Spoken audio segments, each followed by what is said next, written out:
할머니, 할아버지, 지금 드시고 계신 그 시원한 얼음물, 혹시 독이 될 수도 있다는 사실 알고 계셨어요?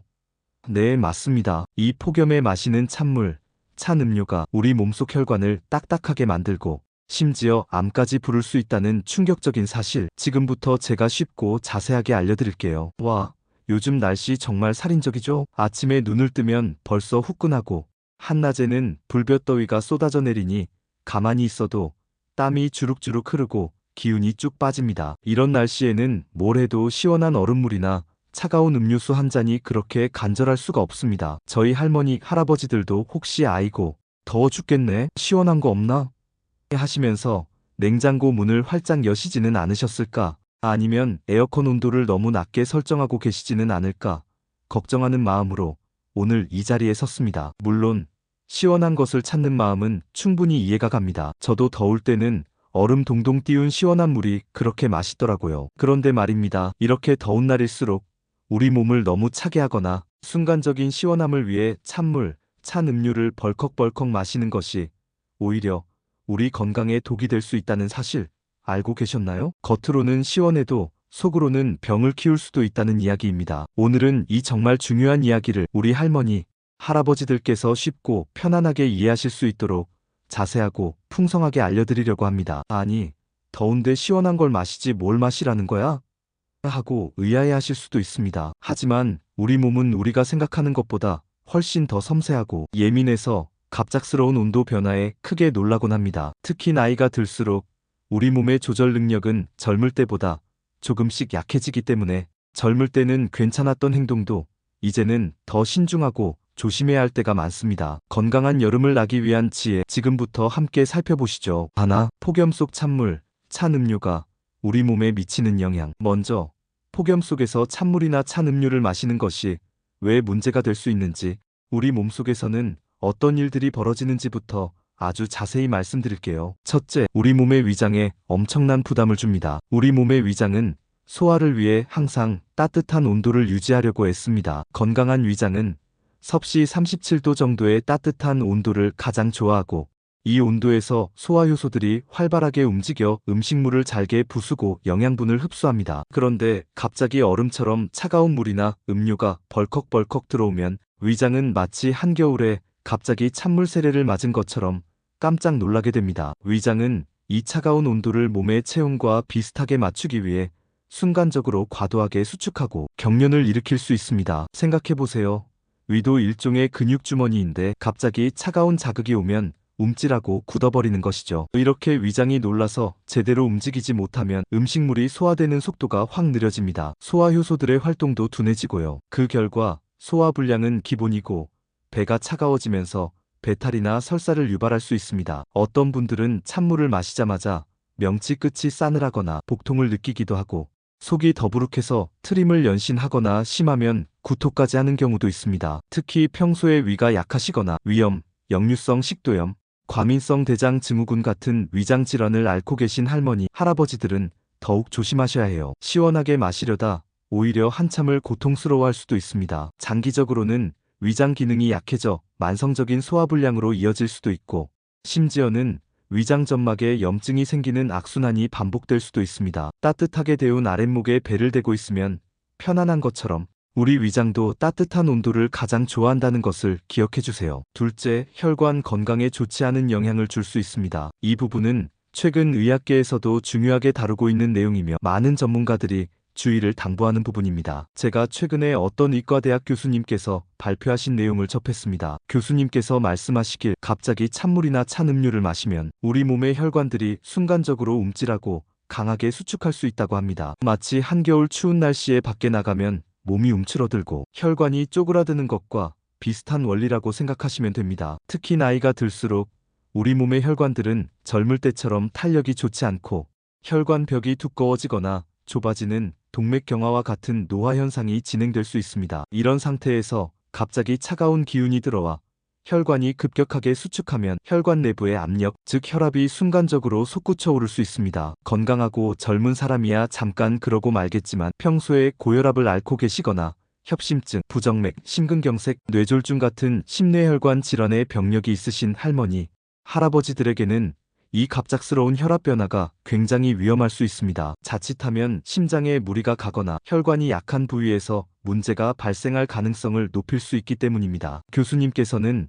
직접적인 파열이라는 단어를 쓰시며 모든 혈관이 터진다고 하신 것은 아니지만 약해진 혈관의 갑작스러운 압력 상승은 분명히 경계해야 할 위험 요소라고 강조하셨습니다. 우리가 튼튼한 고무줄이야 괜찮지만 낡고 약해진 고무줄을 갑자기 확 늘리면 뚝 끊어질 수 있는 것과 비슷하다고 볼 수 있습니다. 그러니 순간적인 시원함보다는 우리 몸의 소중한 혈관 건강을 먼저 생각하셔야 합니다. 실제로 갑자기 찬물에 뛰어들거나 찬물 샤워를 했을 때 심장에 부담을 주어 위험한 상황에 처하는 경우도 종종 뉴스에서 보셨을 겁니다. 우리 몸속 혈관도 이와 비슷한 충격을 받을 수 있다는 점을 꼭 기억해 주세요. 셋째, 우리 몸의 면역력을 크게 떨어뜨릴 수 있습니다. 우리 몸은 36.5도 내외의 따뜻한 온도를 유지할 때 가장 효율적으로 작동하고 건강합니다. 체온이 우리 몸의 건강 지표 중 가장 중요한 것 중 하나인 이유도 여기에 있습니다. 그런데 찬 음료를 계속해서 마시거나 에어컨 바람을 직접적으로 오랫동안 쐬는 등 몸을 지속적으로 차갑게 만들면 우리 몸의 중심 체온이 아주 미세하게라도 조금씩 내려갈 수 있습니다. 놀랍게도 우리 몸의 체온이 단 1도만 떨어져도 우리 몸의 면역력이 무려 30%나 약해진다는 연구 결과도 있습니다. 면역력은 우리 몸을 지키는 든든한 방어 시스템입니다. 우리 몸속의 면역세포들, 즉 외부에서 침입하는 세균이나 바이러스와 싸우는 백혈구 같은 친구들은 따뜻한 환경에서 가장 활발하게 움직이고 제 역할을 100% 발휘합니다. 그런데 체온이 떨어지면 면역세포들이 둔해지고 힘이 없어지는 것이죠. 마치 겨울잠을 자는 동물들처럼 활동력이 떨어지는 것입니다. 그 결과 감기나 독감 같은 바이러스 질환에 쉽게 걸리고 한번 걸리면 회복도 더뎌지며 몸살이나 잔병 치레가 잦아질 수 있습니다. 더 나아가서는 대상포진이나 폐렴 같은 심각한 감염병에도 취약해질 수 있으니 면역력은 우리 할머니, 할아버지들의 건강에 있어서 정말 중요하다고 할 수 있습니다. 찬 것이 순간적으로 시원함을 주지만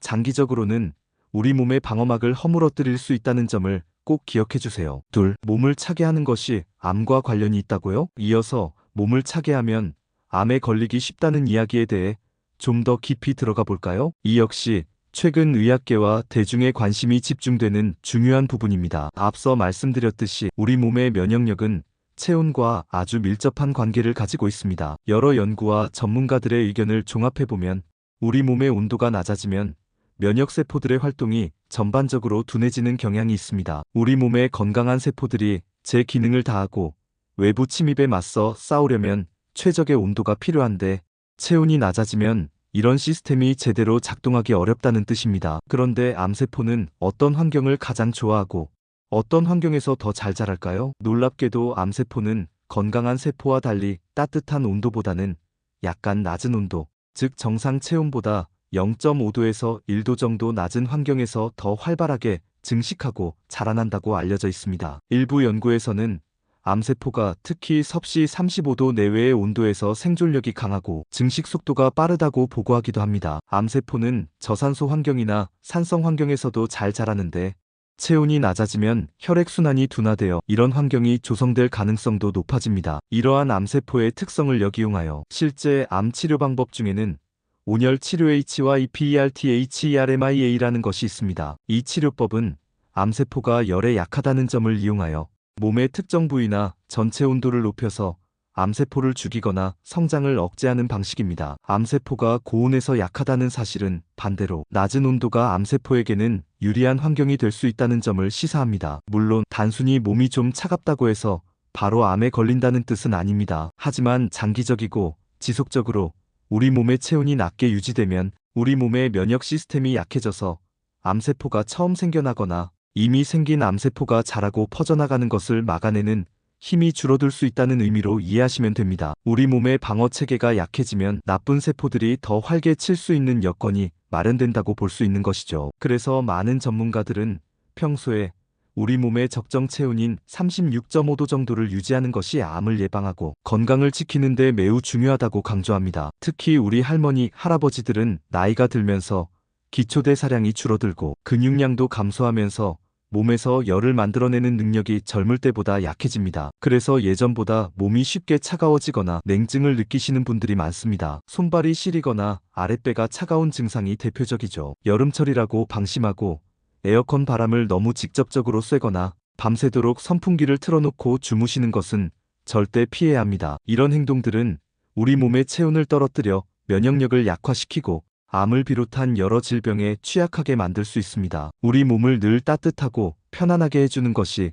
건강의 첫걸음임을 잊지 마세요. 옛말에 몸이 따뜻해야 병이 없다는 말이 괜히 있는 것이 아닙니다. 셋. 폭염 속 건강하게 여름나기 실천 방법. 그럼 이제 폭염 속에서도 우리 몸을 건강하게 지키면서 현명하고 시원하게 여름을 나는 방법에 대해 구체적이고 실용적인 방법을 하나하나 알려드릴게요. 하나. 미지근한 물을 자주 그리고 천천히 마셔주세요. 목이 마를 때는 얼음물 대신 미지근한 물이나 냉장고에서 막 꺼낸 것이 아닌 약간 시원한 정도의 물을 조금씩 자주 마시는 것이 가장 좋습니다. 한 번에 많은 양을 벌컥벌컥 마시는 것보다는 목이 마르기 전에 미리미리 조금씩 나누어 마시는 것이 중요합니다. 이 방법은 위장에 부담을 주지 않으면서도 몸속 수분을 충분히 보충해 줄 수 있습니다. 끓여서 식힌 보리차나 옥수수차처럼 구수한 차를 미지근하게 해서 드시는 것도 좋은 방법이고요. 정수기에서 바로 나오는 상온의 물이 가장 좋다고 생각하시면 됩니다. 맹물이 싫으시다면 레몬 한 조각이나 오이 몇 조각을 넣어 향을 내거나 설탕이 적은 시판이온 음료를 물에 희석해서 드시는 것도 방법입니다. 갈증이 심할수록 찬물을 찾게 되는데 오히려 미지근한 물이 몸에 더 빨리 흡수되어 갈증 해소에도 효과적이라는 점을 기억해 주세요. 둘. 에어컨과 선풍기 사용에 현명하게 주의하세요. 에어컨은 너무 낮은 온도로 설정하지 마시고 실내 온도를 26에서 28도 정도로 유지하는 것이 좋습니다. 외부 온도와의 차이가 너무 크면 우리 몸이 적응하기 힘들어 냉방병에 걸리기 쉽습니다. 냉방병에 걸리면 두통, 콧물, 재채기, 소화불량, 근육통 등 감기와 비슷한 증상이 나타나 기운을 더 빼앗아갈 수 있습니다. 에어컨을 켜더라도 한두 시간에 한 번씩은 창문을 활짝 열어 환기를 시켜주어 실내 공기를 신선하게 바꿔주는 것이 좋습니다. 에어컨 바람이 직접 몸에 닿는 것은 피하고 에어컨 바람의 방향을 위쪽으로 향하게 하거나 벽에 부딪혀서 간접적으로 순환되도록 해주세요. 선풍기는 직접 몸에 닿지 않도록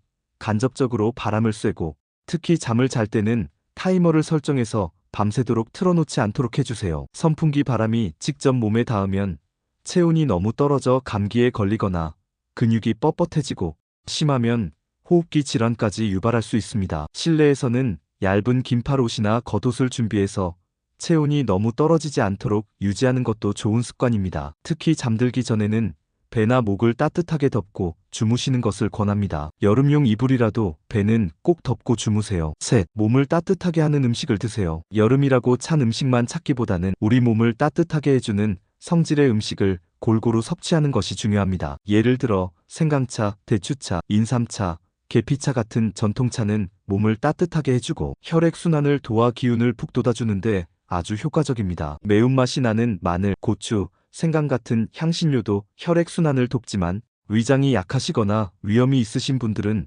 너무 많이 드시지 않도록 조심하세요. 뜨끈한 미역국, 된장찌개, 순두부찌개처럼 따뜻한 국물 요리나 삼계탕 같은 보양식도 몸속을 따뜻하게 데워주어 면역력을 높이고 기력을 회복하는 데 큰 도움이 됩니다. 찬 음식만 계속 먹으면 속이 냉해져 기운이 없으니 따뜻한 밥과 국으로 든든하게 식사를 하는 것이 중요합니다. 제철 과일이나 채소를 통해 비타민과 미네랄을 충분히 섭취하는 것도 잊지 마세요. 오이, 토마토, 수박 등 수분이 풍부한 채소와 과일은 갈증 해소와 체온 조절에도 도움을 줍니다. 다만 과일도 너무 차게 드시기보다는 실온에 두었다가 드시는 것이 위장에 부담을 덜 줍니다. 네, 가벼운 운동으로 혈액순환을 돕습니다. 너무 더운 한낮 시간은 피해서 아침 일찍이나 해질 무렵 시원한 시간에 가벼운 산책이나 스트레칭을 꾸준히 해주시면 좋습니다. 운동은 혈액순환을 원활하게 하고 신진대사를 활발하게 하여 몸에서 열을 적절히 만들어내도록 돕습니다. 또한 규칙적인 운동은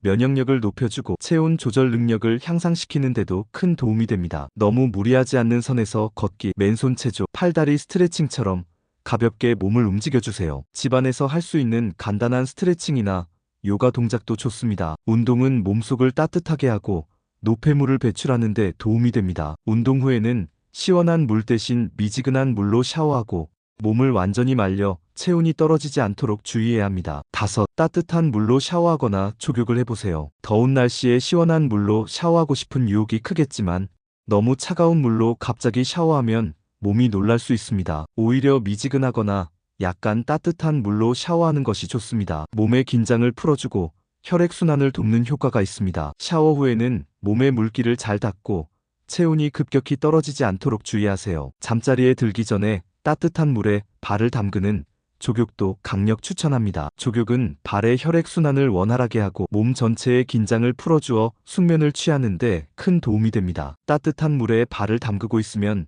온몸이 노곤해지면서 피로가 풀리는 것을 느끼실 겁니다. 피로 해소는 곧 면역력 향상으로 이어집니다. 6. 충분한 휴식과 숙면은 필수입니다. 아무리 강조해도 지나치지 않은 것이 바로 충분한 휴식과 양질의 수면입니다. 우리 몸은 잠을 자는 동안 회복하고 면역력을 재정비합니다. 여름철에는 더위 때문에 잠을 설치기 쉽지만 가능한 한편안한 환경에서 충분히 주무시려고 노력해야 합니다. 침실 온도는 쾌적하게 유지하되 너무 차갑지 않게 하고 빛과 소음을 차단하여 깊은 잠을 잘 수 있도록 해주세요. 규칙적인 시간에 잠자리에 들고 일어나는 습관을 들이는 것이 좋습니다. 낮잠도 20에서 30분 정도 짧게 주무시는 것이 피로회복에 도움이 되지만 너무 길게 자면 밤잠을 방해할 수 있으니 주의하세요. 잠이 잘 오지 않을 때는 따뜻한 우유 한 잔이나 대추차 한 잔을 마시는 것도 좋습니다. 7.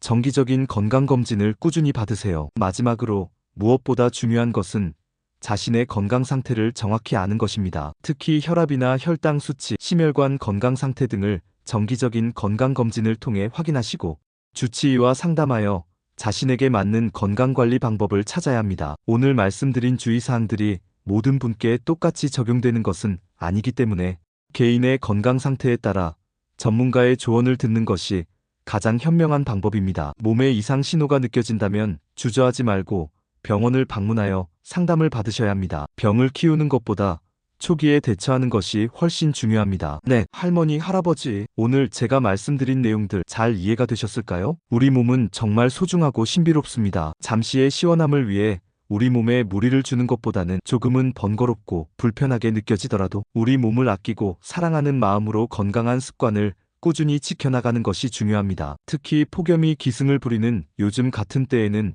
더욱 그렇습니다. 우리 할머니, 할아버지들의 소중한 몸이 건강해야 웃음꽃이 활짝 피고 사랑하는 자녀들과 손주들과 행복한 시간을 더 오래오래 함께할 수 있습니다. 오늘 알려드린 내용들을 잘 기억하셔서 올여름도 그 누구보다 건강하고 활기차게 보내시기를 진심으로 바랍니다. 혹시 오늘 내용에 대해 더 궁금한 점이 있으시거나 평소에 어르신들의 건강에 대해 알고 싶었던 이야기가 있다면 언제든지 댓글로 남겨주세요. 제가 다음번에도 어르신들의 건강에 도움이 되는 유익하고 재미있는 정보로 다시 찾아뵙겠습니다. 저희 채널이 어르신들께 늘 힘이 되고 위로가 될 수 있도록 구독과 좋아요 그리고 알림 설정까지 잊지 마시고요. 항상 건강하세요. 감사합니다.